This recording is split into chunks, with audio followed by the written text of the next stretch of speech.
Onyankopon asomdwe nka ose osombo chen ade nyina ampa Yesu sombo chen ade nyina enenso ya transbio nyamsompa dwumede so na yewei odofo biara obekan ho ene udi sadwuma ene mesese Onyankopon ensira nka ho Onyankopon enti nanim che oba biara wo ne wasefo nyina ene ya transbiem eye esu ahodo a yedi o nyamsompa dwumede so abre ne abre nyina eno na na ya transe kwasia na na ese kedi sadwumede ebre mo nenso enema ahodo bebresi yenkwan amientumi amfa dwumede ambremu nanso ene Onyankopon amakwan se ne adofo nyina entrance enchesa dwumede enti ba bibiara wo no mesere se obeben wa fidie na wato nkranso ase wonu biara wo achi se wonchim na fidie no nto na Tena radio sanso na ye streaming live e wo Facebook na Tena TV e ho so mbetimi adi achi ho na adofo esrem amoba ya mo share video no na comment no so mo manembra na mo like video no mo ko page no so mbenya videos bebre atwe ho sanso na videos no nyina eko YouTube ya channel no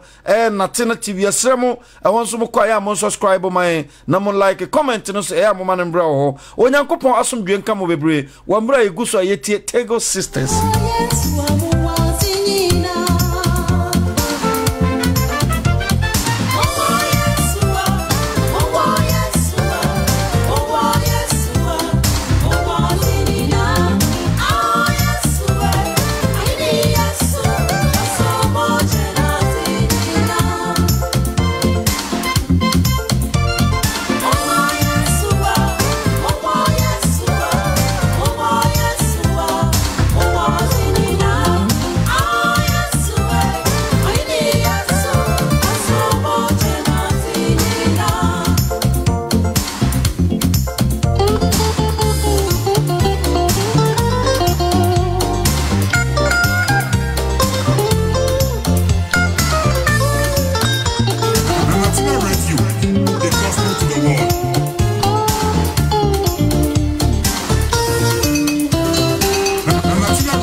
maseda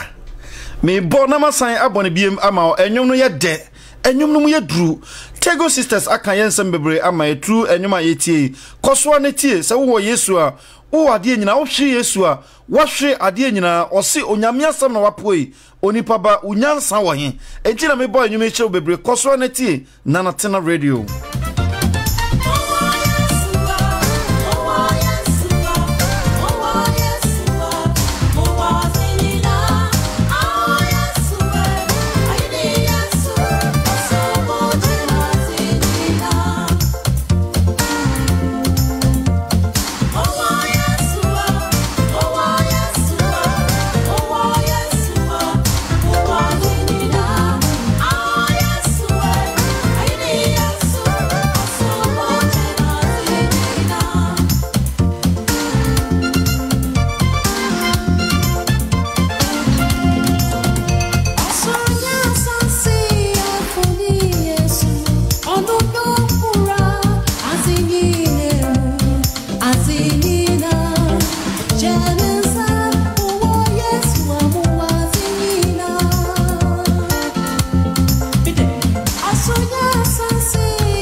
Onyankopon asomdwe nkan baby biara wo enanso ya tena se biem sania ya kan no ahyase no yes streaming live on Facebook na Tena TV adofo mo betimi atonkra ase mu nuanom mo namfofo ene abusua ahodo no nyina se obi anchim na fidie no ento na Natena Radio na fe mombra ema Facebook nso yenche onyankopon asem no ho ene no ba beche ensem bi akwasiada na esenke na mu nyina echesa ensemi e onyankopon mu yenjuma di ayato ni din se nyamesompa emre kakra edi animu ni atwamko yetu asi wo se ye ba besua esu ahodo yesua esu ahodo bebre no ara na ene esu aduru no so ne ebufuo ene ye ba be kasa afa ebufuo abufuo ye nioma ahodo bebre abufuo sai nioma ahodo bebre enti na etwase ye ne mu etenase na yesua sa esui na ehu nsunsanso afiri abufuo mu ba enioma abufuo tumi ye ene abufuo butayan kasa eti onipantem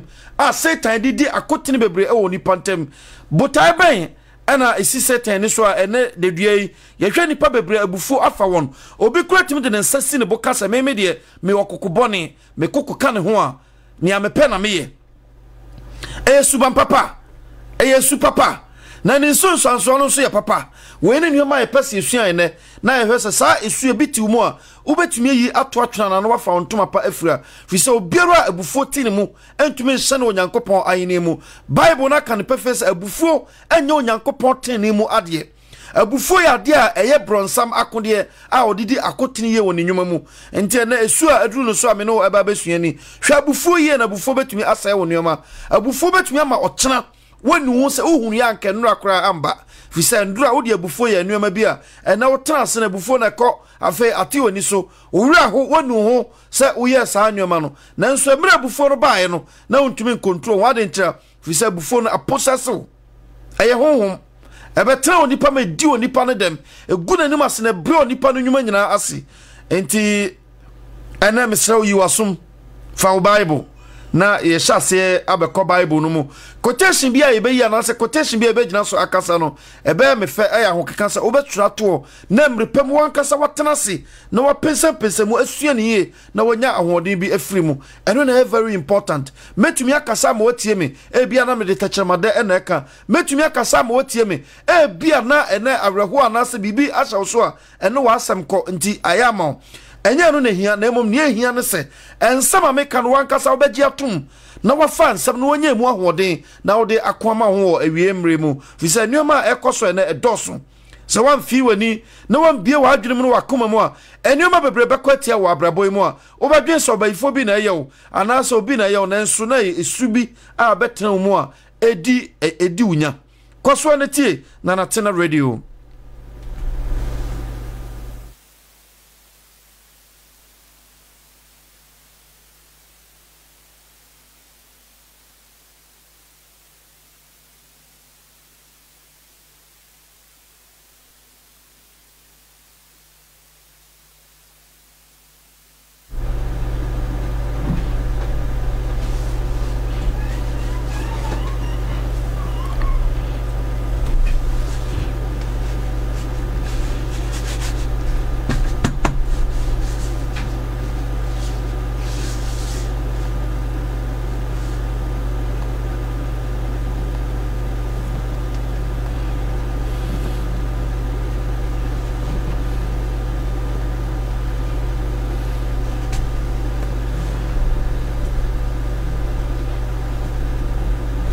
Matthew 5:21 Jesus Christ akanse bi ho osemo titifo na osi ni odi ewuo no bedi atemu omufo na me de mesem se obiara ne bufutie ni nua bedi atemu omufo ye pese sa ni omamne hwe ni entra Kristo kan sa asemi ena ye botae no osi moti se osi obiara odi ewuo no bedi atemu omufo na me de mesem se obiara ne bufutie ni nua tio enye obiara ne bufutie onipa na emo obiara ne bufutie ni nua bedi atemu omufo munti asem ne pa Jesus wo botae ode kasa asemi sa asemi wo nyina so adeti no kasa fa abufo samre fisi e ka wudi asem nanso Kristo kasa fa abufo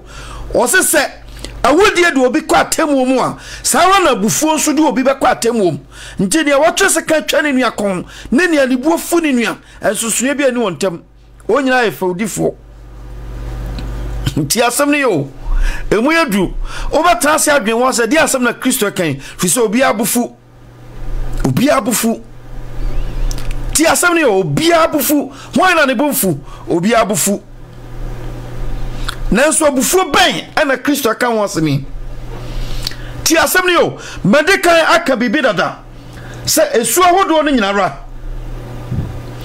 esu biara woni su e woni papa ena woni bone esu bia timi di nyoma papa ba esu bia timi di nyoma bone ba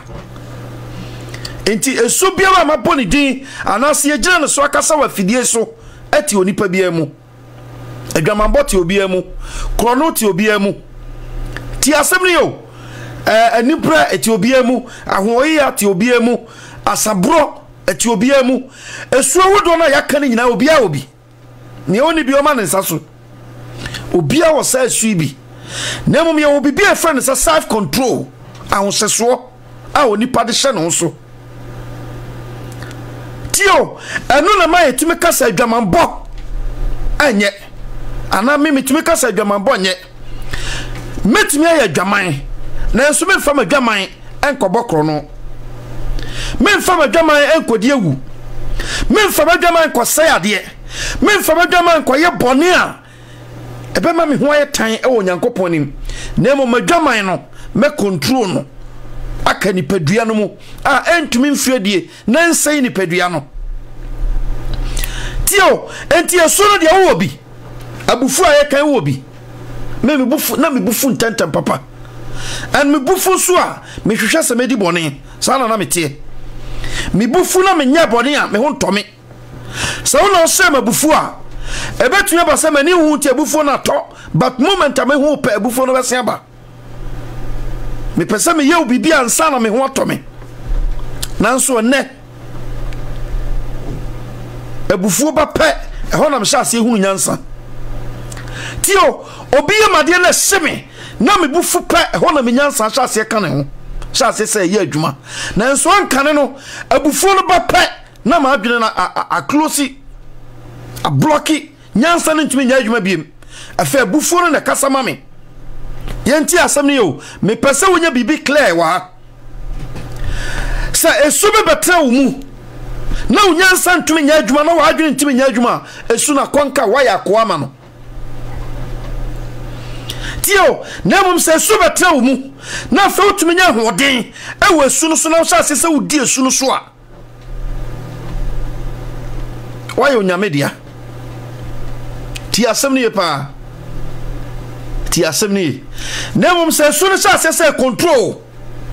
ultimate control na mum esu no control obetia wo na so pe na esu na kana ho e kan ho na wadwe na block wadwe na nya adwuma biem ultimate trase nwe ho se manhwe ne yiye na me fa ba e de ko bo ni pa obetumi ewu ama makọ prison ultimate kai because ubu afu o de body paul na ni pa no to fam pe esu na ye na adwuma wi obonsa atwe ne ho obonsa fe wonu mihunu yanka na akachi no opportunity ankane no sanka wo apply wisdom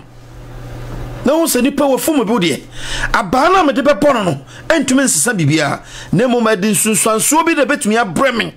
ama me ho akire me ti ma me nya no nko tio ti asem ne pa enti eso biara ti oni pa mu oni pa wa hoden a obetumi de akonka no na enso hoden no ya branase ya ma esu no kwan Jose Bible ka se bia na enti ase o se ne atimi mu no eso sene ne a ewo wiase ti asem ne pa ne a atimi mu no eso sene ne a ewo wiase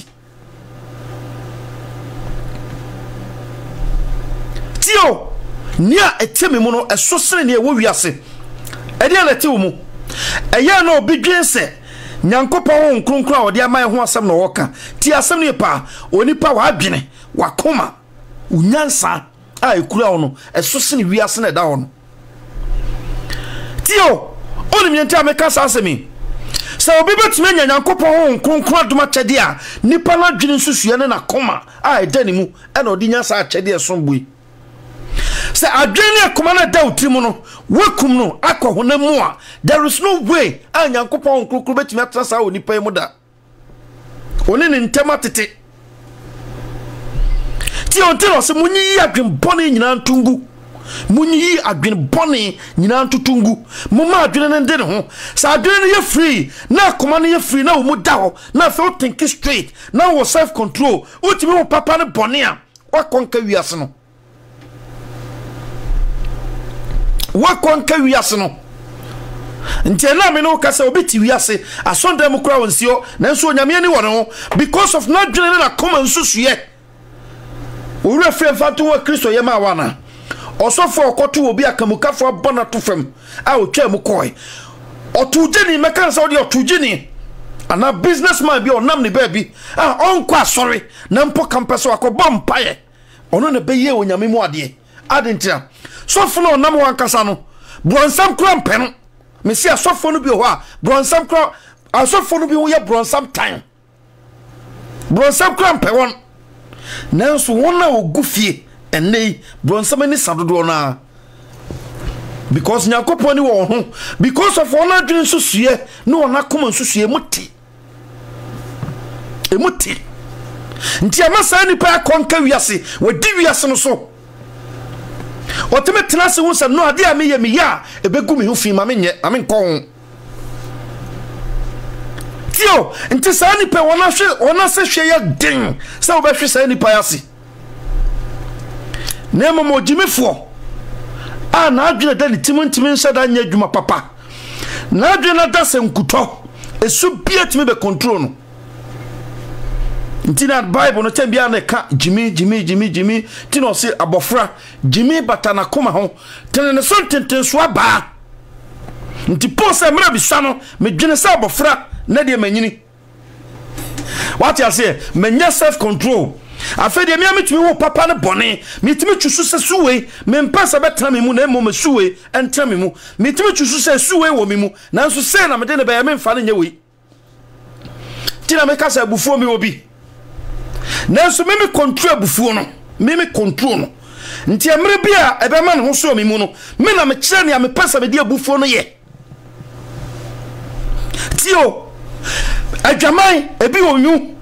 medwaman ba me na menim kwa me pesa me de medwaman eye nti na Paul se honama kono nti obi anhwehwem na onyi wa yere ba ko na sama kono no kamwa monye babi di afa na momfa nkoye bone ti na me ka se honama kono bone honama kono nya ne bone honama kono ti obi amu na mum se pie na nkoye adwuma pa eno na me be fra na akono bone na kono di obi a obi nti esu a me ka ho asem obi a obi eni bre obi a obi me mani bre me wono se mani bre a mani bre wo treni ni me pesa me yesa wono nti na no di for ose me pesa me kra ngu sa treni fu wu me pesa me kra engu sa treni fu wu enti se mani bre ba mani bre nyankopon mu nuoma se me nsa betumi aka bi se me de be konkon ma no se me ye de osoma me na dwuma pepepe se na me fa asasi so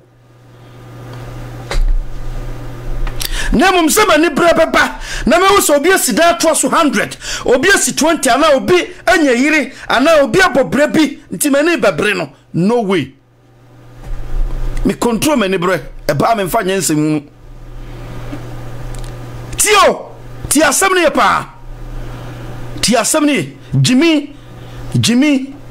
obi jimi su obi abetumi decide ene se me jimi me ho ene obi abetumi decide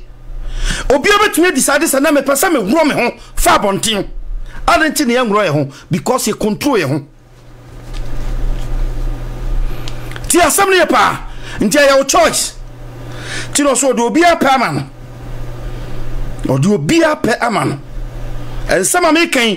obi betumi afade ya adwuma enya mu mfaso asemi ankasa mekan obi nso betumi afasa ansami edene bekwa ko wie bone ntie ye woni pa no na esu bone ya mebeka me ho asema nei ya abufuo ne ho hini ye se wabufuo ba na woni self control na abufuo na timi ye ne ope e woni padua no mu a heaven unansi hoda na mum sa bufuo no ba na wotimi control no na wotimi kan se na wonfa wabufu anya bone na bere na wotimi control no nyansan fiti ase no hona chese wa sha se su awurade because ebufu no bae no fa obi ho na ebufu ba o control no because osuro ni pamra obi so ho na ebufu ba o control because osuro nyankopon mra eno so woni ma mienu ti asem ne pa enti sa nneoma nya nneoma ese ne de dua menu mienu ehu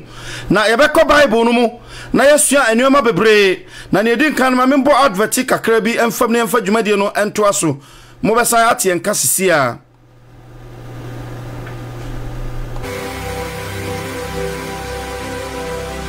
Subscribe to Natina TV, the gospel to the world.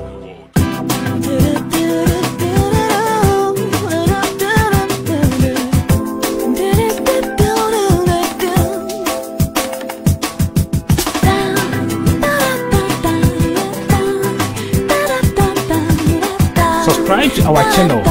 Natina TV, the gospel to the world. Afetio Esu a friend say ebufuo abo my pen eguro ware pen asay abusua pen asay asafo pen afre no me aba pen afre nkuguo aba pen tio enti say ebufuo ba na untumi control no na obema kwan ama bufu na fredi na wa hyase se oye adwuma ka hu se bibi ba bible say asase so fo munue hadeti na munue fi so bonefo na fa bufu afri soro ode ba nipa mam tio enti so bronsam osrecha wone anasa bronsam de bibia hye wonsam ne na yesa odo na ono nama ka hu se bufu a wafa wo no edere ehyiade sin hell ejane wo no ntiro so amba so baba ye nipa yie na mum so baba wia na wasai no wakum ofo nipa ho abufu and abufu yade a ehunye obi betimi no wonante obesra kirew ono obekasa kama ono obedi nkomo kama nanso na ne a wodwe fa wo ho because of abufu bia ne buafu nti no se nyame bia wakoma mu anana kuma mu ama wohu na adwen susu ya ebia nka obetumri kasa okwaduo adwane gya no obere na yiri tifie abufu oba na fatia ba ma nti one ne nete nanso oba no tempo nyina ne se abrabam ne kunu bedi nkuguo nti ade papa bia nka obetumi aye a support ne kunu onyama no da because abufu sana koma mu tie ne kunu no Sano bema bi so no bati obana ya di bia manache no afa no ho abufuo no sana koma mu because of abufuo sana koma mu nti prepare ni wiase na yire ma na nani so nti ono so ne botai nyina ne se obehu sanka na yire akwa ahoyehia mu anansa na yire di ntwo e wa abraboi mu na ma ne ho atono no se bia ne ya na yire yeti an nti na we aba ne so tio anita because wa fa na yire no wabufuo ti asem ne pa enti Ephesians 4 chapter 26 ose mubumfu na munya bone e ma owia enkoto wabufuo so tio mubumfu na munhwe ye amanya bone on say yesa se meka bibi se abufuo di obia obi abufuo obia obi etumi ya de pa etumi ya de bone sometimes we wanna so be na obu amfu anka nanima ya na wo sai nioma ti asem ne pa na mum so obufuo no ba na de kon kanimu ya apply wisdom ehoni asem no tio eya apply wisdom nyansam biara na because of say obufuo nti ese free wanoba and because of say obufuo nti bibia na esa wo ye na mum esa make sure say what address issue na on with wisdom tio akawa culture de pa o se ma bone to ntwa ba bia bone na duru na jan wo ha enti the Bible no mayen asede bi se ni wa bone no se o kana ni ba ko mienu na wanti apa no bunu se bosomsom ni hu se sa oni pai na adwena sai na mum se o koso na o gigi obodamfo a obo waba tio sa nyoma nyina ye nyoma wo Nyankopon di nam trosam no so ama onipa masan ke enhwa so ne ensua ne ntumi control ne ma hodo bebre Satan botai ne say sa nyoma nyina o ma me no wo ehun free trosam no mu na ye de ehun atoso nti na wo hwe wona wo condemn Bible a enyoma papa wo Bible ma ebo onipa no omo peso mo do ma adwen be ko na mo manuo betumi agina so akasa de etia Bible eno na mo kan wo Bible no mu na mo se ade agina di so na ye hwe ebufu ye na ye kọ ebufu a okontumi si akaye ntimi ma who my friend some papa mu me so nipa mu because obi ho a wo cross obi akwa aware papa keke no na ne bofu no oboza fe na ahonhoma hodo na nyakwan na be process no onzo se honhom ba ko ba obetre mu na even ye tulu kra na okokope ne sasofo ahodenfo sen no bebre ka no ba nti asubi ho betre mu a etimi de wo ye adwuma duru babi wo se na fa wo pe esu foforo aka no nti otimi fa esu ahodo no bebre na de abeka ho nti bia ehase na bufu su na onyaye wo se fa na esu ahodo na hyase ba na wudi abeka ho na wo ya beka ho na wo ya beka ho nti wo se fa wonya esu ahodo bebre afebo so e ka no so onye bone a onye bone nketua oya akese amumuyo no timi because esu ahodo na process no yenti asem ne yo ade edi oni panya wasase hwe esu a ekura yen nti obi wo kwa ware abusuan ma tim kasa abusuan me ma wonkom fisa abusuan ne suban tio sa fia fo omu ne suban esu ekura sa abusuan nya su papa obi ankobo kro no a obi koya abortion obi ani awu a obi aye sadwiam ema na nya dwamambofo a ema no ntimi nkwa aware se ema no kwa aware mpa eni ma firi mo ba burubuja wo se su ahodo no a atimi firi sa esu no abusuan mo ba adentra foundation no enya nyina so pa enti so nyame anya wadom na wo sa abusuan mu na Nyankopon anya wadom because of adwempa no nsusue papa ne akoma pa da wo mu na wanto ne nsa nhwimu se de ahwim gyatia firi bechi ase na ono anyame ansiesie wo amma wa hoden bi a obetumi yedi akode ahodo bebre so wo nipadua ma onam wiase sa na wasai na wakwaku bia na wo de oba wiase wadwen se masida matoka me hwa nkrofo me ma nkrofo aduane dinti mabobra eno anu mi wu eno anu no boa owu na chi atemu ho Unyuma uye no kwa county. Saudi abufu na fa kwa nsunya sika. Odi abufu na trans asiso bo bra. Ka unsa de biro de abufu ye no. Ubebusu akonta. Ti asem ne pa. Nti ya de hia. Se onipa hu esu. Ai kura. Ne anuama odi esu no ye. Ne wa ho odi wo esu no so. Otimi esu no ana esu no tumi wo. Tio otimi hu oba ni onyamfo pa ana oba ma ni onyamfo hu na otimi sa ni peide na nso sa bufo kakra bi ba na obie na no sa okasa pe ubansa na ni onyam nyina na wipe afiri ho because ni onyamfo pa na oyesi adentra because I soon ne botai ne say begu ani ma say be say wo yene kan kwa kan bibi Genesis me pasa o ye hwe bibi wa ha Adi si o Cain nini nua Abel entem yemfa we metoto ho na yenhwe yenkan Genesis yeko Genesis chapter 4 verse 1 no yenkan mrefam Genesis chapter 4 Ose na Adam na ne yire Hawa hyiemu na onyinsane na owu na okase Awurade adaroma manya obabarema na owu ne nua Hebel kan ne ho na Hebel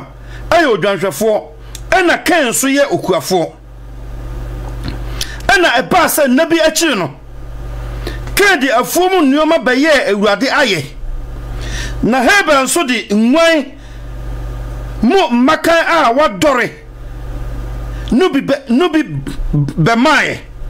na awurade ni so Hebel ni na yeye de no nanso Kain ni na yeye de ne de nani anso Kain bufu pi muntia verse 5 no Kain bufu pi na omunae na awurade bisa Kain se adentina ubufu na wamunai 7 wo se sa wo ye no yia anka wanim renti ana question mark esiwo na sa wanye ni yia nti adofo muntie 7 no muntie 7 no pa ewom se mesa akomu biem nanso muntie 7 no o se sa wo ye ni yia anka wanim renti ana sa wanye ni yia nti boni abebutu o se boni butu oprona no na echinchin hwehwe wakira kwan nanso di ne so na ka kire ne nua no se yenko afuom na eba se owo afuom no Kain so tia ne nua Hebel na okum no na awurade bisa no se wo nua Hebel won o se minim me nua no so hwefo ne me ana question mark si ho o ye rude e wo Nyankopon anim na o se ade na waye wonu amojare tiam freme free asase so na afei wadome wo afri asase a abue nanum age wonu amoja afri mo no so yemfansia yentio abufuo wona onbufu pa wasase so ayen krofo wona dwen hyada nya adwuma papa tio ono akasa chechire kwa chechire no toka waye ni biara obi so chechire ne de nipa na de adwene nyansa ato ho atechire ni yie ama na ye hwese nti onipa no pagya ne de soae na ono so pagya ne de soae na onipa ne de no nam kwan so koboko na ne de ne giguye no obonsa fe no ono twa no afa ne nua no ho abufu wame onim na wankyere me adenti na wanka nkyere me adenti na me ya onim sa anya no wanka obonsa fe ne ya hyase complaini ne ya hyase point fingers tio okwadufo bia bufu ntem okwadufo bia bufu ntem afiedru amanfo kwa afuom no ono se na nka tena afuom nti onko edu otwabre na nkrofo kotwa ne ya di bafia ote obonsa no wamuna ne tim hweka ni nua Hebel obia opportunity so impress God tio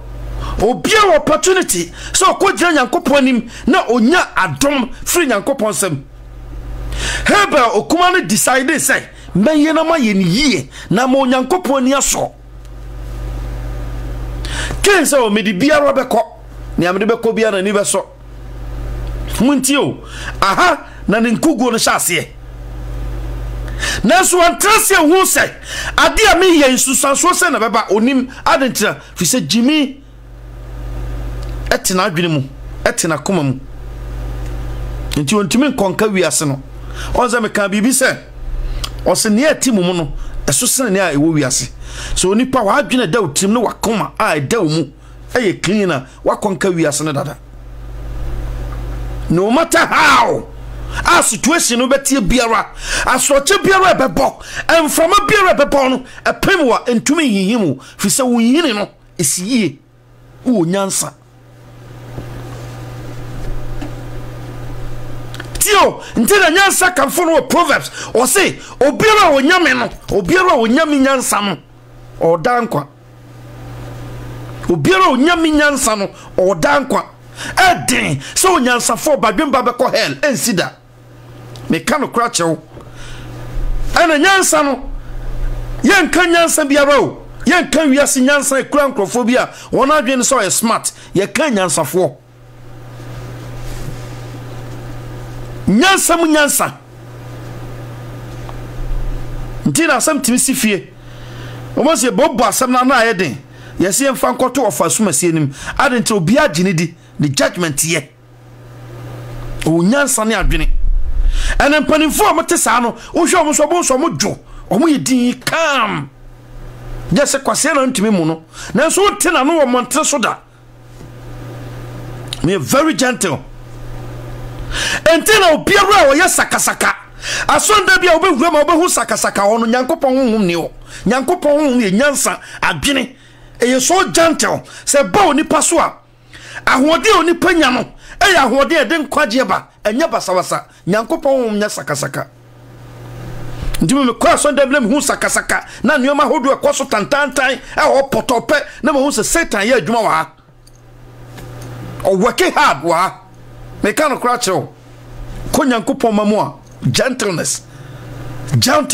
obia kasapa obia na no a wo se nipa ho nkonkron adore no sesrade tio because Jesus ho no ba be family bi Jesus ni nyansa no enti obefa nyansa no de aba ba adwuma enti ho nkonkron bi nyansa ni mu no enye nyankopon ho nkonkron e ho fi Satan ho no ho bi abufuo tim obi o se ho nkonkron tin mu na bufuo ba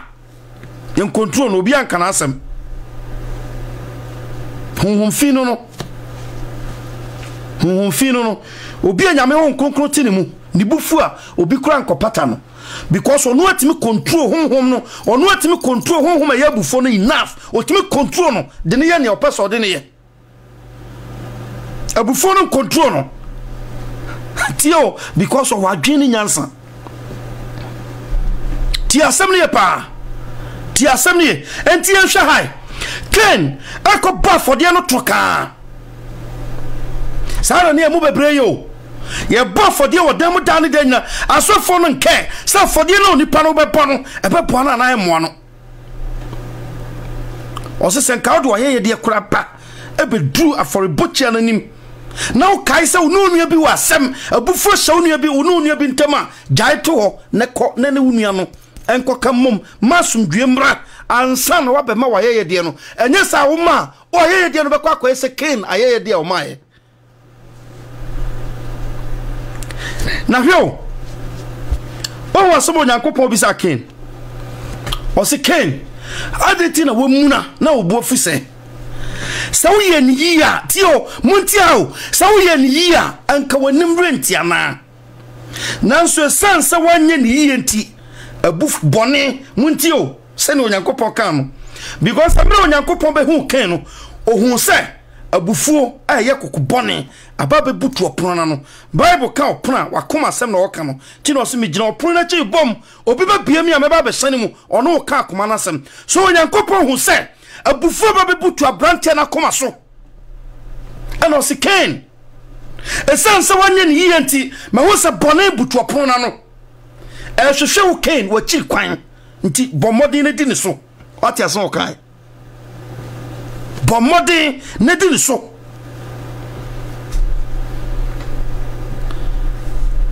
onyame ankasa Ken ko bompayo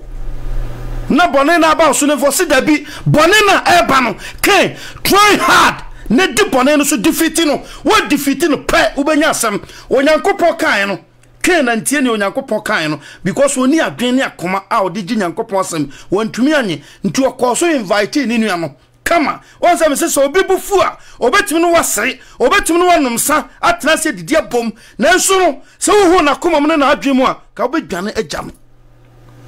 minimo bia ne bufu obi ebi akro no anadamfo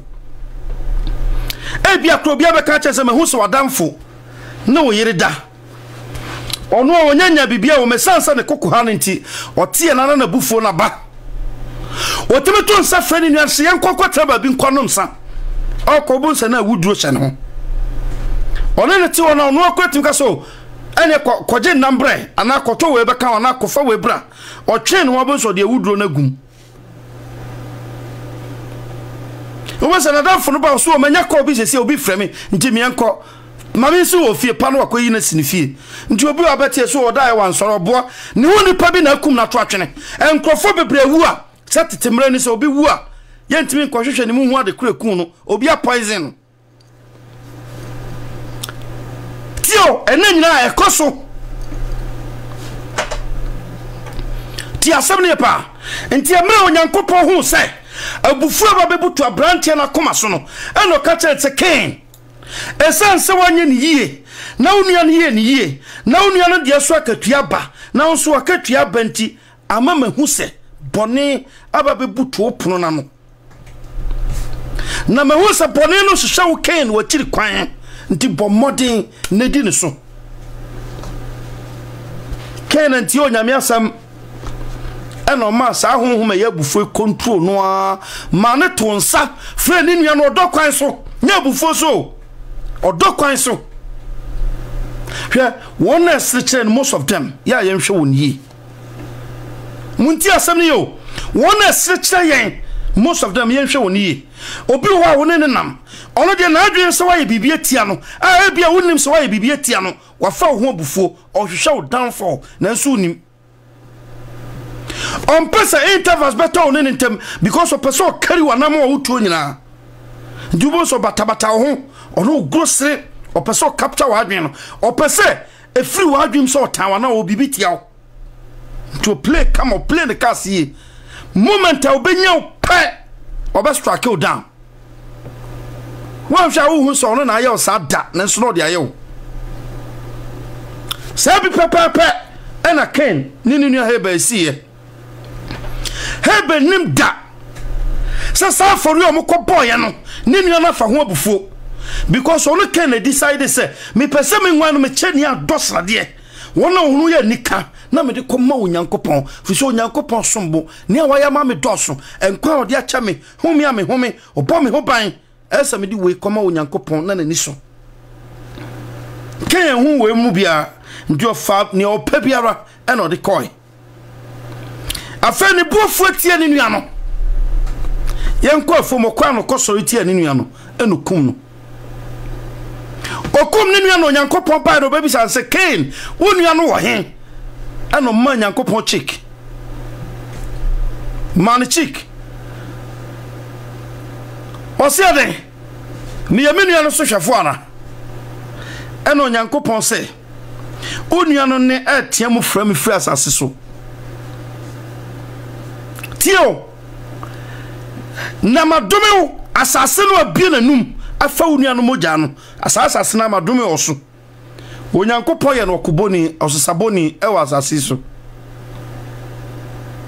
nyankopon ma na hyansode se de be ya obi ahia na onfa ne nsa enka no sa story amanfo a ede honamu nuama bebre ekan ebisa questions bebre adenti na onyankopon bible no so bo adam yine mfe pade de bo ne yire eka ne ho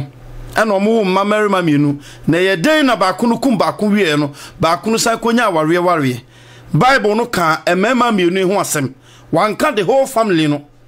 na oka mema mienu ho asem fi se won so ena no nya adam ni eve awon to so no ba befa nti uhwe bible no kan ni ya uhwe yesu awon to so no a enye obia na ye ka won na ahoma no da won so chene no da won so won di na obo adam ni eve wo ma bebre na nso ye kan ni heba eho asam ena na bible no ka woni esiye woni onyankopon nam so ye de bae ana se en kai se samre no so no na mojafra ho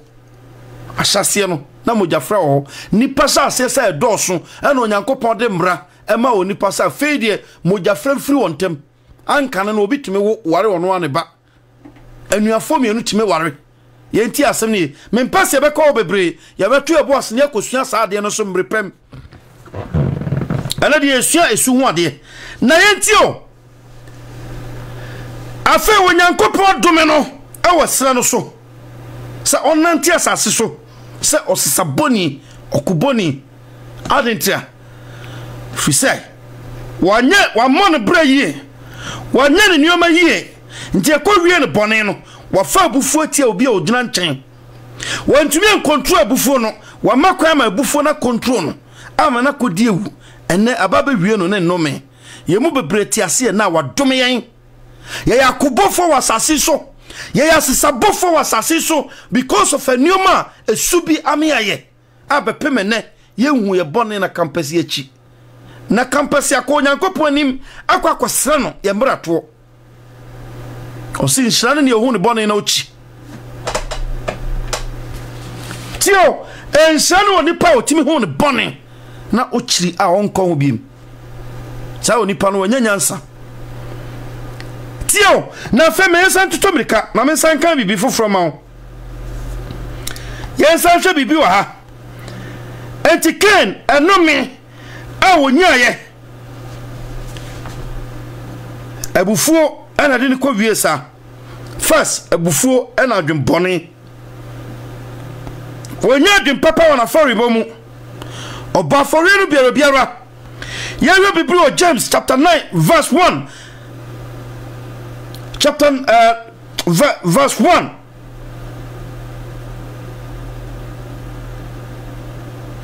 yewe James chapter 1 verse 19 verse 19 o say na menu anmadofo munimie manipa nyina nya ntamtie nyanya enkasa enyanya emfa abufuo efrise abufuo enye onyankopon tene mu ade entimunyi efi ne bone mboroso nyina ntototwene na mumfa odwo enye asem a watie no mu tumi osi watie no mu a ebetumi agye mo kra no tio manipa nyina nya so entie munyanya enkasa na munyanya emfa abufuo mamumfa gidigidi enkasa mamumfa gidigidi enya nuoma montom boase wamra abufuo aba mumfa nya so mamumfa abufuo gidigidi enya nuoma fise abufuo a etesa no enya onyankopon tene mu ade ana bible no say obiara onya ade a etene no onko heaven obeko hell tio etesa abufuo say ade eti mu a ka wo say okọ hell o de opaye ne obetumi bia wasase so because of say okoko ba untumi control unti otwo mu tan obeko hell because untumi fa say abufuo no nko heaven why na abufu kofu no why abofo no ana mpanifo no ana atiasefo no ana ne otie konwa kase no so ana ogwama no why na abufu kofu no ana yefro yire no asafo no tio ana etia hododo mienu a ye suafo no a ye fapem no wona abufu kofu no na ka treme osoro ade ben e na abufu kofu no we chese sai so ntumi fa nko ba bia ububetime fuo ba ko pe e bronsam nti na se okoda bronsam dabre mu no okwa obuo kofu no ho so wajijo no deceive e wasase so because na wojimi ti asam ne yo what there o se enti munyi bone mburu so nyina ntoto ntwene bone mburu so nyina munyi ntotwene o se ti bone ni nyina ho but ne mburu so no ana di asamba no asase ati so yati bone mu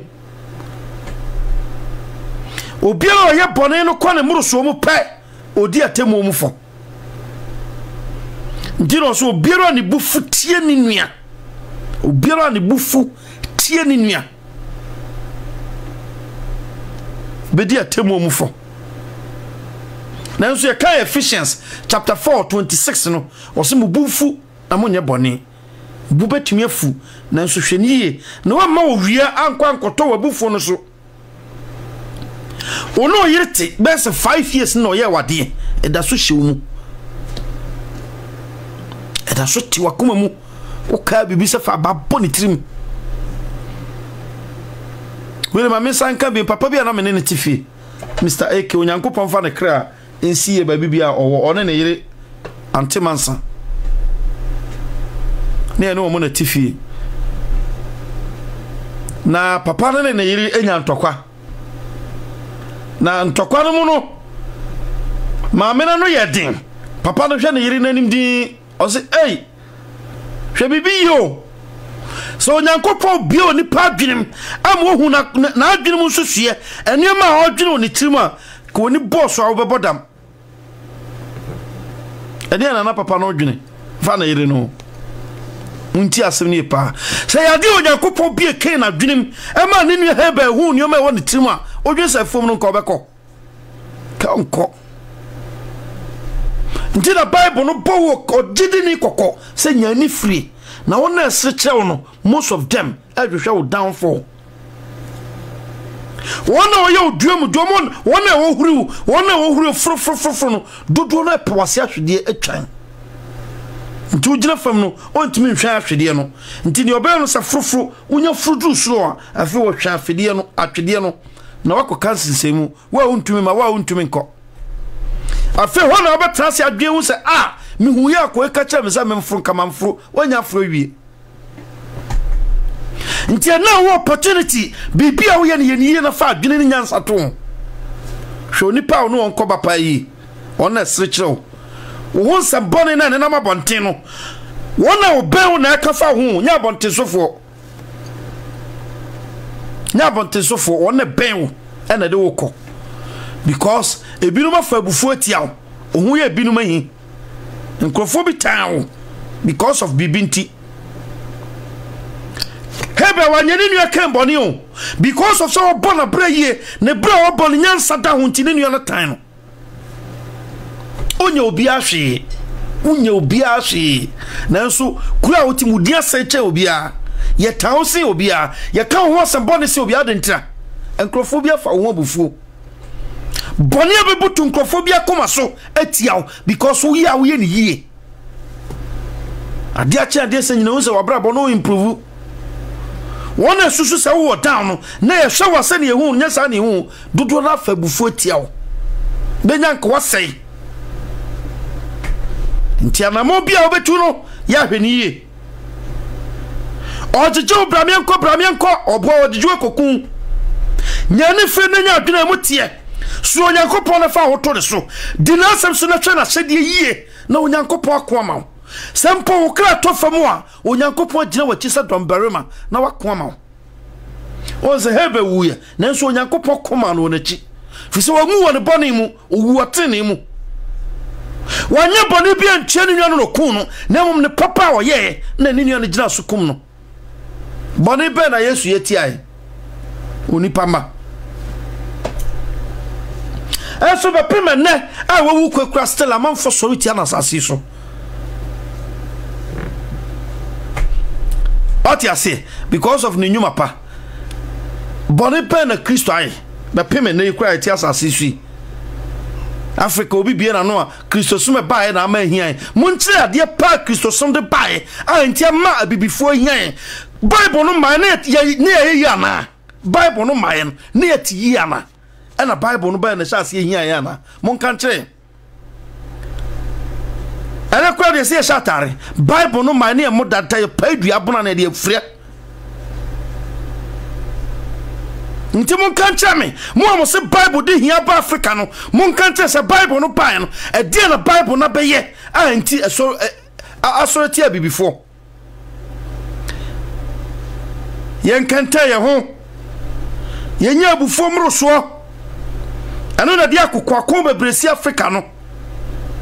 hwa abatu eba bebai hwa Ghana nsema amanfo ka hwa sani amanfo dimpani fotam hwa sani amanfo sikasa fa nkrofo ho kama oni pana kwanya bone ansa na waka ena propaganda yesi bibi the politics obi kasa to se nyansa bia nim na so no waka no de guo bia nim ase adidi na tempoto because ya fefe bufu etia ye ho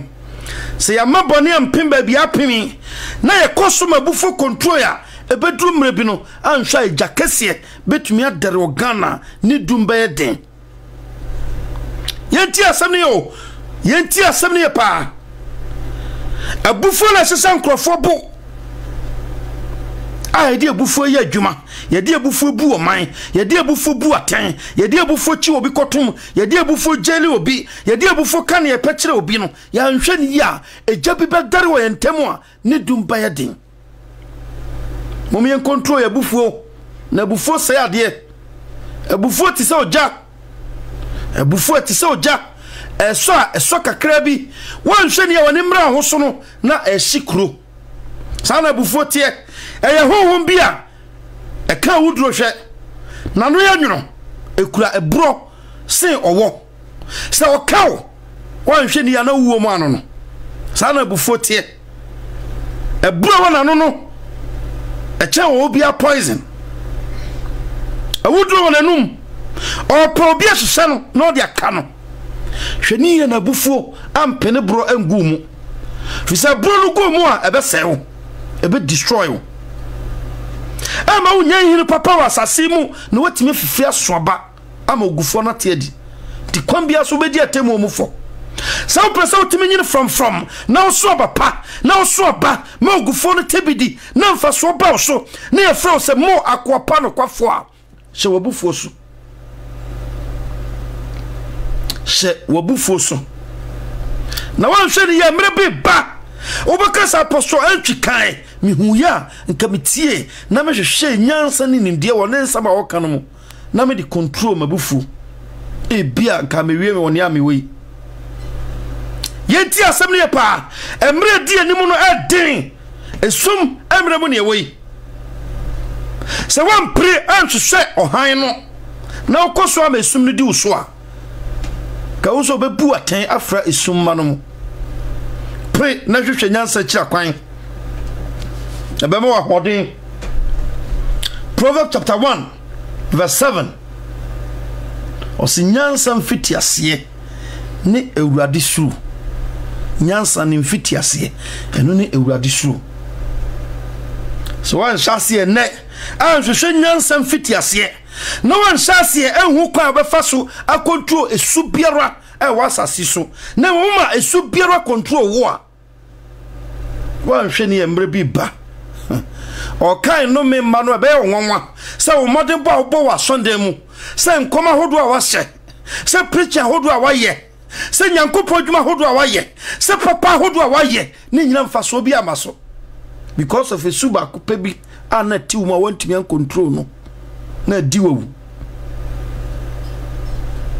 ena nyankopɔ nkrokro na metatama so kasa kyerɛw wa wutie mi hye wobufo so hwe wobufo yie na ndi wabro yensa hwe bibi awo Genesis no yentuto mirika na yenko kan bibi awo Psalms David kasem bi o Psalms chapter 37 verse 7 Psalm 37 verse 7 odophobia wabaso yesrew oba no wa share video no na wonua bi nso anya bi atie yesrem a oba no wa share na wonua bi nso anya bi atie na wonua bi nso anya bi atie afeyen hwe Psalm chapter 37 verse 7 yenti asama King David okawa wose yekoma awurade na to bo ase twɛn no nha ho dia ne kwan asi ne yie nti onipa a odi ne boso asɛm no nti mabufuo ntwa na gya bobɔne nha ho na ebewie bɔne nko na obeye ne bɔne afɔ na ona ɔtwɛn awurade no wona obenya asase no adie ti asɛm no yo David ana ka asɛm wi sawati ose hwe yie no wan ha ho ni pa ne bo odi ne kokoso nsam hwe yie no wan ha ho no obiara odi ne kokoso nsam enema ebuto ne koko eno no odi adwuma ontimi control no wonso onyankopɔ ka kire Ken se Ken ma ho sa bone abebuto opona no di ne so because I hwe wachi akwan ontumi ani ne so eno kokko na David ebo wa no hwe yie no wan ha ho nia ne kwan si nie de odi ne kokoso nsam no ho wo de mabufuo tuntwa na ye bu bone nyina hokọ na ebe wie bone nko pati ebe wie bone nko there is no way obi an kokko ha no ebe wie ne yiye da onyankopon nim otwe mu tan wa wie no odo nsa be hye no send your the phone say say Abraham ebe ya enkamon ko wiase ko kan kire me nua no me wo ho so sa kire wona dwen wonya mre no akwanya kese ma woni mame so obeti aseme no wafa na do onyankopon sema ya adwuma no mabufu to atwa no to abufu ase fiwo mo na ena de obenya nyankopon adom ika kire na danko ma bi onyankopon be kire wo tio ene ya de wo hie onyankopon adom na tu adom no wonya onyankopon hira nti se wan pray ama brabo papa no wantimi onyankopon adom achede aye ne honhom odi amaye na ntena there is no way anyankopon hira be so soda ti asem ne pa obi ti me media me kokko ha mi o media me kokko ha mi o jejemi amehaw onim se jimi kasa na oka no onim sunsanso e ho asem na oka ne mo bone we abet butu akoma so o ho no o kamfo no because onim bone damager e damage you so ni madia abufu bone na kokko bone e yetie o so a Canada de obetutumrika so koduo na wadwane gya no ye kanyansa chawtie na fato hwa Proverbs onyansa se obiero onyami nyansa no obenya dankwa do Proverbs chapter 1 verse 7 osinyansa ne mfiti asye na odi hwehwe nyansa cha kwan na trase na koso na trase na ma ho kwan na obone fo mfa esubi a opeso no mfa nadaw na trase wo twa awurade ose na wona oso wo twa Kristo maye no modwense Kristo maye no ba ebewie musan tio papa so for to wo twa Kristo maye o Kristo ni to wo twa Kristo maye the question is bisa wo se Kristo maye no ba wo sha ebewie osen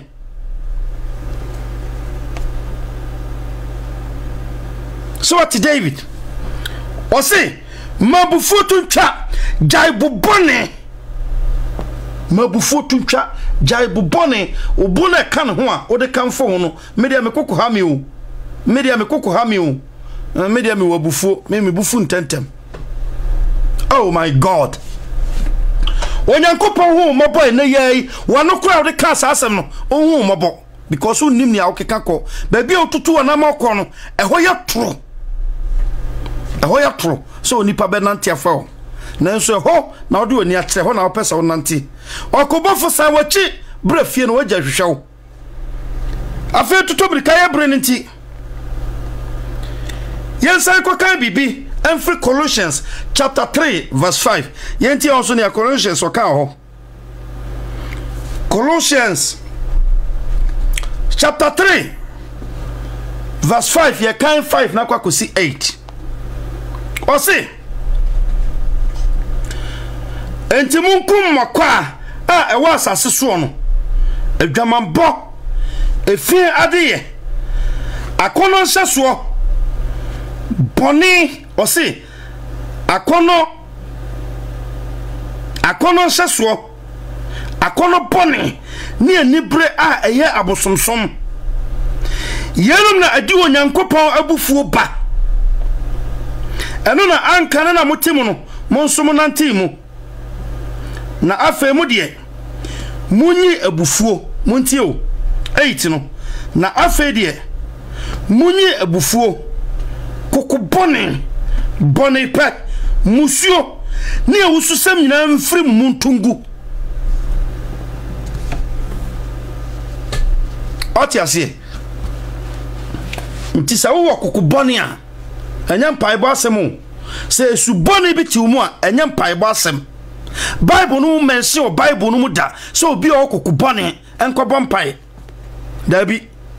nemom koko nyankopon ba wone ne se yire wo ho ne di bone no so nti na dabi a me kasa hwe obi ba dwense me kura me kasa ti asem paibo nye me kan se na me hypocrite because me bom pai nemom ansana me bom pai no ade ehia me first nessa ma braba me bono me hwe de yie se me nwuma ene nyina fra no pa ebepem samre abo 819 wo UK esa me trans na me sese fra no pa no bepem samre ede na me de mano aka ede na masusu ede na medwen ede na maye ene me hu mfumso bi ho kina me repeat the same mistake na no o se nhyira ne ne wo hu ne bone na ochi ye otamufo ma wo hu na judge wa brabo kakra hwe su hodo odi adwuma na hwekwa odi esu no faso ye adwuma na fatoto onyame asam se wo ye ne eso nyame ani ana wo ye ne achia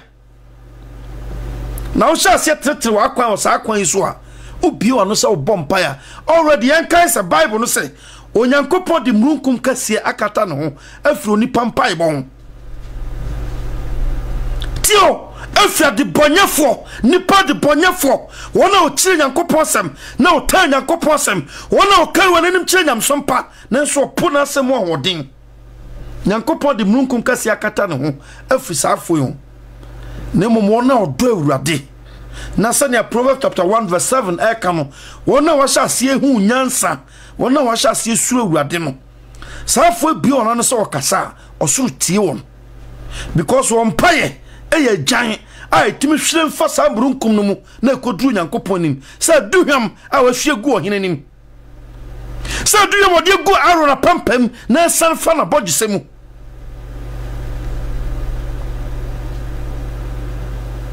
ti asem ne yo yenti asem ne pa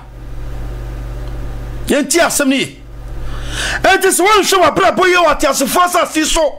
na wo ma ho kwan ma esu ahodo a yesua eba nyina Galatians chapter 5 verse 19 ye wono yesua ne nyina wie honam nyuma no yesua wi afa yakohwe honhom na ba no so ne yakohwe won so ti asem ne pa na hona nya nkrofo de because ne wona sa ba no so mu asasi susua wona honhom na ba so mu no esusa wati asefo asasi so na boni abale de asomre kamer asa afasa asi nyina esu amekan edi nkrofo mu nya bufuo hwe abufuo sai nyoma mese na yire one ne tifie ne yire na wu ankope because ne yire na bibie tia no ama na fa ne yire ho abufuo sani mu one ne da one ne sori one ne didi bom ye bibia na nso abufuo no sani mu tembi obekan no na odwe bone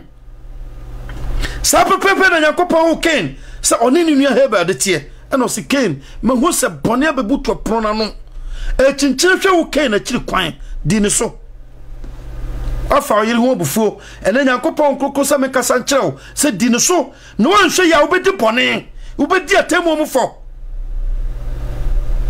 obofo tie onua bi di ne so no wanhwe ni ya obedi atemu mu fo asonda utim ubuofo tie unia da sene a one ne som hwe ne yie di ne so no wanhwe ne ya obedi atemu mu fo o se abufuo anya nyankopon te ne mu ade your last quotation yanko kan bi fi Proverbs na e di asam no ba na wiye onyankopon hye mu bebre gift se wa oni e wodwumadi so onyankopon enhya we na so di Emmanuel na onyankopon enhya what's a man of God? You do all, God bless. Onyankopon enhira bebre. Sa so na kwadwo nyakon enso abaso oni na edi sadwumaje nkofo bebre awoso adwumamanu ne wona kaka onyankopon enhira mu nyina sa mo ne wodwumade so yesoma da fo ba na mo se video no na obia so anya bi atie afen ko hwe last quotation aya kan every Proverbs chapter 15 Proverbs 15 and ya kasafa ebufuo eyesu a edinya ebufuo so ebufuo ba no wanhwe ni ya wani mra wo so no na wo da fiase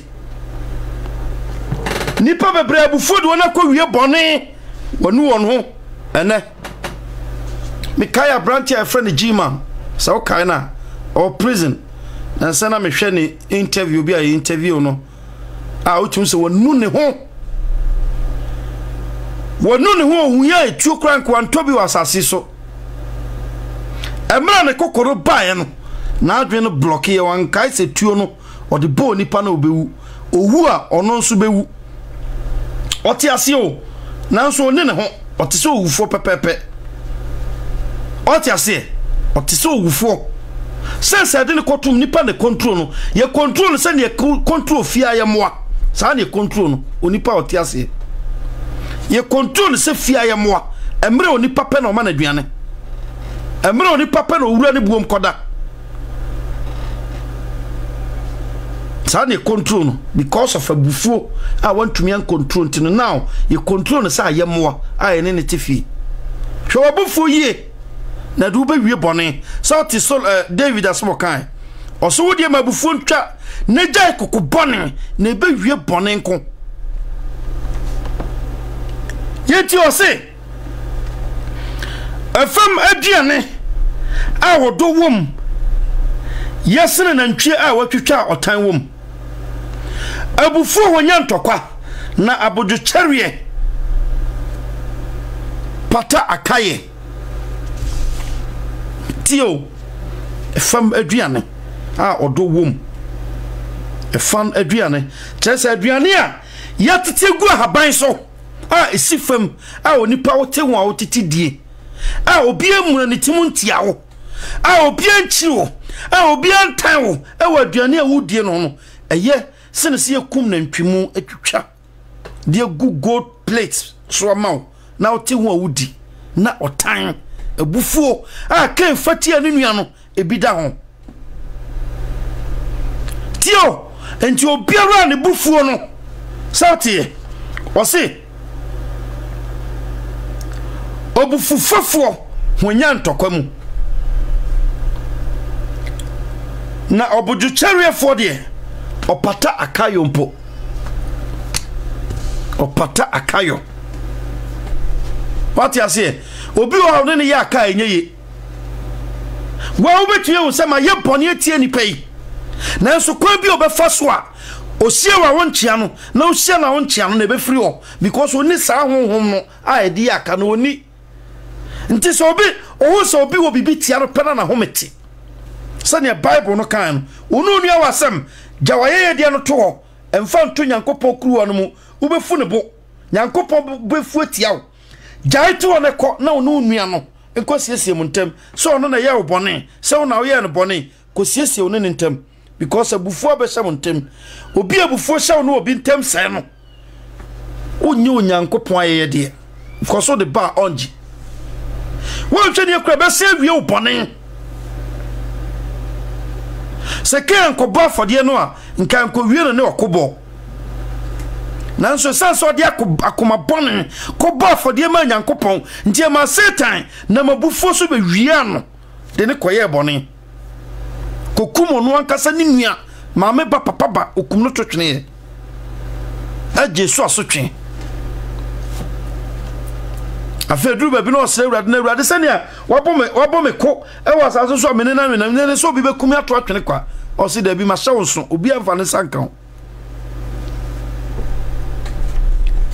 ti asem ne pa yanti asem ne enti wate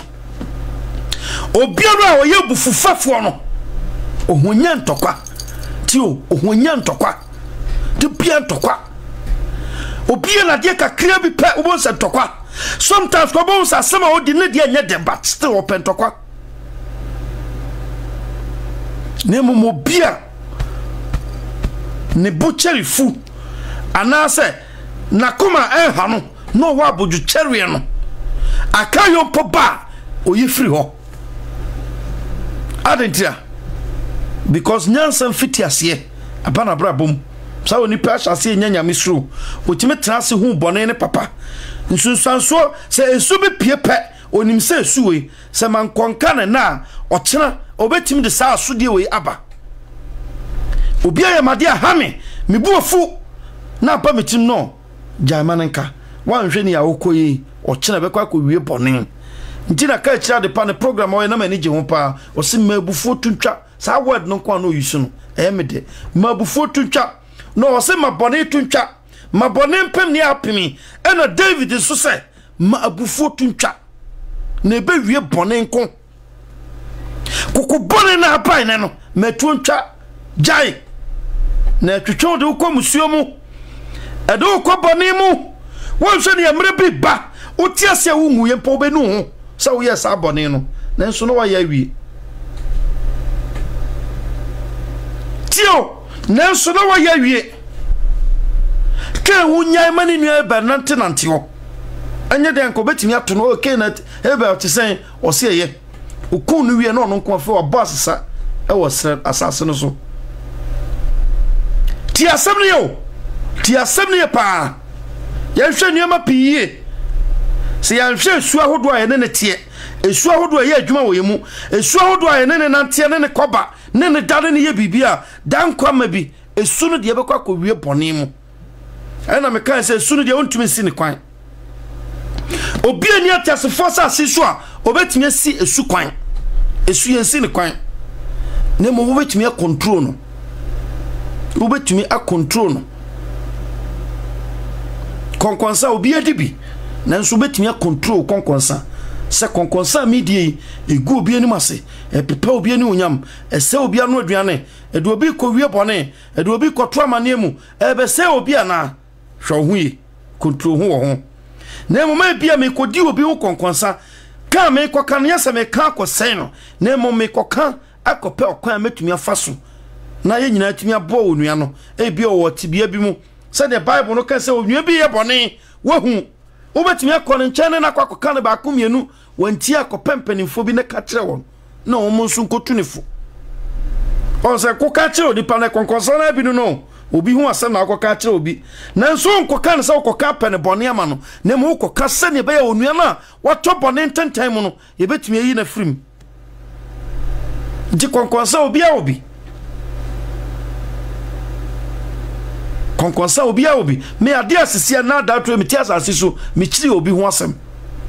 me no di nkomo ba ko me no sha asese de nkrofo ho nsem ba na wo hu asoma se oti se e na we ase pe na ma sha asese steady wi wo de wo hu se me hwew but me hwew because any odo obi de breme no wo de ba a ese cash and carry o de ba pe o tuato wa no wa fa wo de o de ko nti de wa dwene sa soma se information brew wo so information na wa bonten because o de be de brew a o be fa wo de ko o pa wo de afanti no de obi de brew no na mo timi aka wo de a kire no because o gine di asoma se de o te o be ka kire me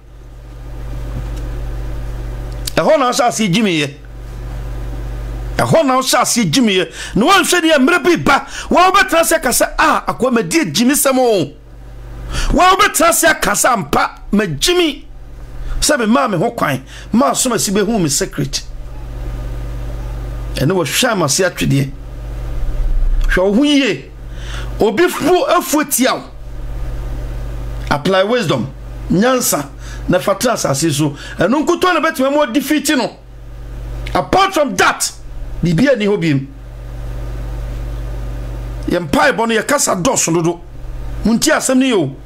tina Kristo sa mo bompa ma mo kasa kasa pi kwa sabo somsomfo enuoma bi ho ayemfa nkompai bom just use your common sense adwene na da otimi fa ya adwuma nyame mfa adwene na mawo se fa ko toilet na fa se be fa gunsuo na fa didio da bi fatra asase so nyansafo na osoro hwa ohun se yes nyankopon bow se ni sunu ne ban ohome ne nkwa home gu mu otimi bow bra se ni onyankopon susuo na ope sa pepepe na oye enu ne ma obi so onyankopon ni nti trase na mfa unsa hwa odamri fam na nwese unua pa na onoban na wadua wo wura mu asiefu a wonkodom a egu onyankopon be firi so abedo ama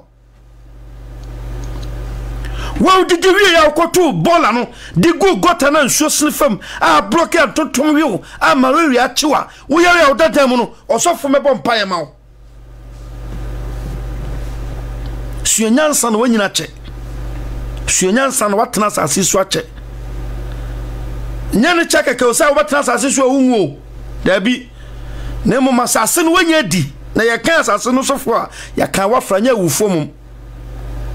and you ma bro ya apply wisdom na ye nyan ni nyina ne pai bom aten ya bom pa ya ba bibia we de kompai bom bibia we de kompai bom obi kura timi frɛ wa obani ma de kura mra magi nsuo no nkonom we nyina free wo mra Bible no say adenti no kwase akura sika so okwa kotonyansa wo mra woni tire tedenti na nko we tire ma wo ba no etire so Kristo achew osemeni etire no ti asem ne pa ti asem ne ntiwati David osema bufo tuntwa entrance mfa bufo nkodi pone nwie na mebutu nkotodwem se oba be bompai emfa bufo nkoye pone nwie na pone hyase ba oso a wa hyase hwe mu bebre ho a ene edi sia na agegu ye de tare na awai bibia be bia nyeye enumi bia be di echi because ye nam kokubone so aye niema tia obi abana egu ya na ye twa ya adwen ne se obi na ye obi anyew se kana betnase no wasese wa brabo no wafa Isaac afutu otu ne ba eso no wa kente ho wa brabo mu no wa asase apply wisdom ama bibia wo ye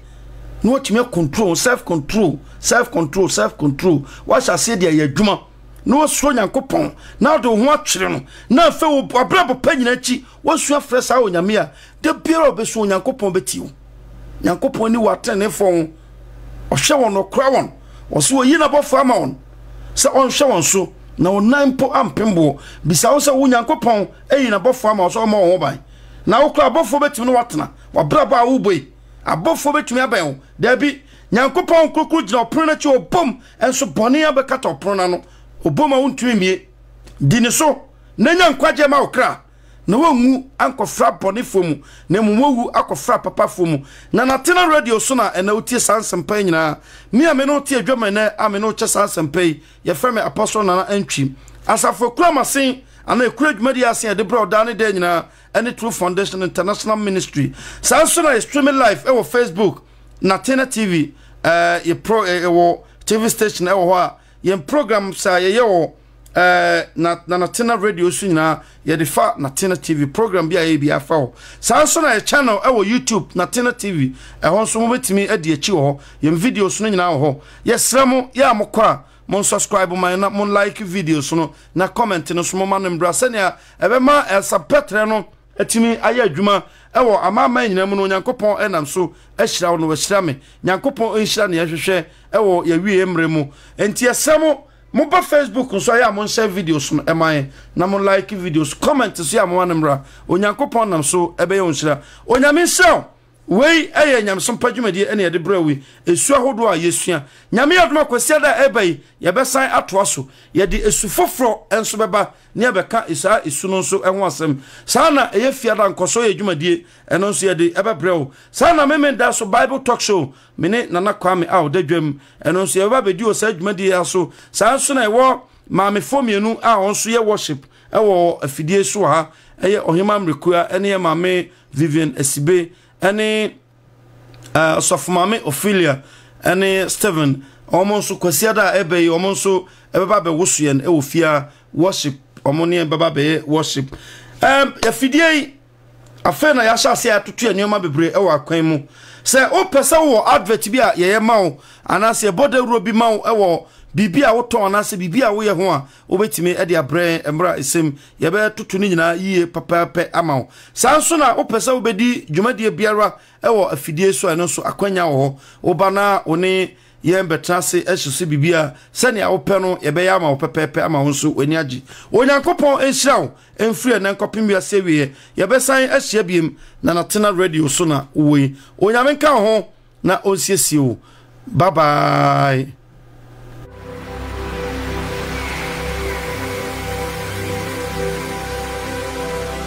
Subscribe to Natena TV, the gospel to the world.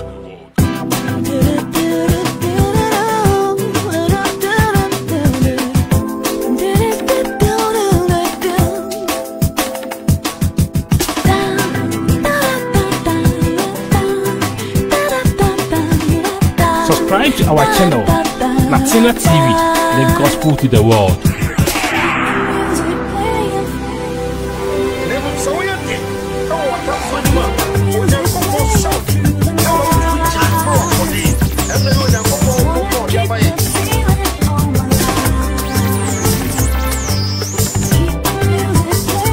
Subscribe to our channel, Latina TV, the gospel to the world.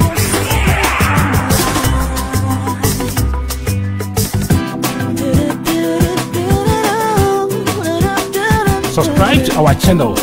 Latina TV, the gospel to the world.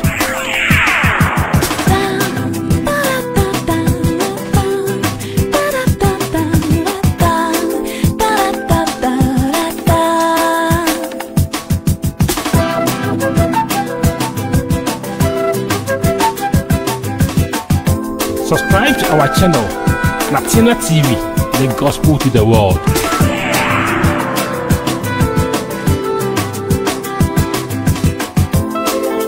Subscribe to our channel, Latina TV, the gospel to the world.